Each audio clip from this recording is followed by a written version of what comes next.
Hey crypto fans, want to transfer Tron from CoinDCX to your Telegram wallet in just a few steps? Let's do this. First, open the CoinDCX app and log in. Head to the funds or wallet section. Find Tron or TRX and tap withdraw. Now, open Telegram and start the wallet bot. If you haven't set it up, follow the prompts to create your wallet. It's super quick.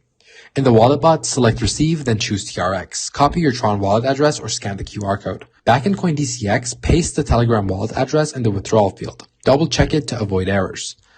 Enter the amount of TRX you want to transfer. Check the network. It should be Tron, TRC20. Review the fees, then hit confirm. Authenticate the transaction with your PIN or 2FA, and then CoinDCX will usually process it within minutes. Head back to your Telegram wallet and voila! Your TRX should arrive shortly. You can check the transaction status in the wallet bot. Pro tips: always use the TRC network for TRX. Keep your Telegram app updated and enable 2FA for security. That's it guys, you've transferred TRX like a pro. Subscribe for more crypto hacks and see you in the blockchain.